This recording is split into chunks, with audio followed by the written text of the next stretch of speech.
Wilfried, bonjour. Bonjour Grégoire. Wilfried, le marché achète la victoire de Donald Trump, victoire surprise, exploit électoral de Donald Trump et réaction surprenante là aussi des marchés. Réaction surprenante, tout le monde s'attendait à ce qu'effectivement que les marchés soient aux prises avec une grande angoisse et donc de la volatilité, des marchés qui baissent et pas du tout.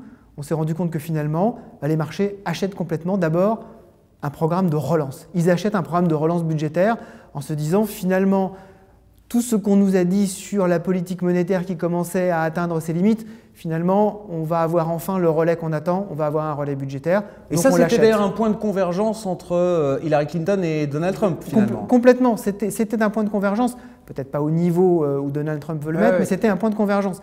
Reste qu'effectivement, on a des interrogations par rapport à ça. C'est-à-dire qu'on a cette interrogation sur l'effet inflationniste déjà de ce type de relance, on a aussi une interrogation à moyen terme sur l'effet sur la politique monétaire américaine, sur les relations aussi que ça va engendrer entre un pouvoir républicain, on le sait, assez tendu sur la politique monétaire et une réserve fédérale qui a tendance quand même à être très accommodante.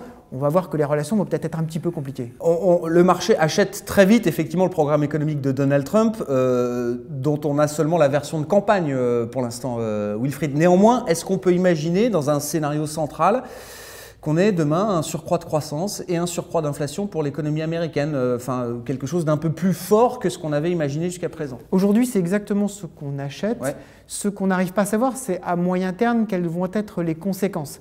Et en particulier dans un contexte, on le sait, où Donald Trump a été de plus en plus, au cours de sa campagne, de plus en plus protectionniste, en disant que le commerce mondial n'était pas quelque chose sur lequel il comptait. Or, le commerce mondial, c'est quelque chose de très important, y compris pour les entreprises américaines. 35% des ventes du S&P 500 sont effectuées à l'étranger. Et donc, cet effet global sur le système, on ne le maîtrise pas. À partir de ce moment-là, on a effectivement cette interrogation-là. Les marchés achètent beaucoup à court terme. Il va falloir maintenant que les promesses se concrétisent à moyen terme. Quand on essaye de savoir ce que pensent réellement les investisseurs, alors on peut regarder les marchés actions, mais on regarde avant tout les marchés obligataires, les marchés de taux. Et là, c'est une correction majeure, sévère, qu'on a depuis l'élection de Donald Trump, donc avec des taux qui remontent.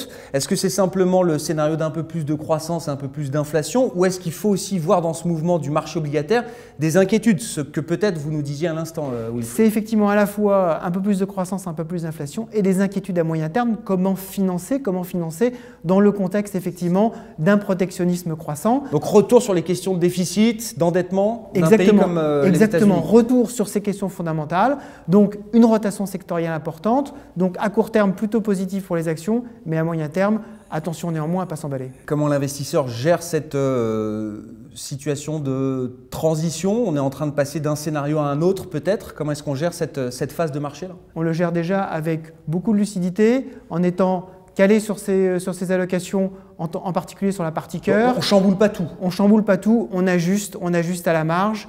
Il est important de prendre du temps. Aujourd'hui, on en est qu'au tout début.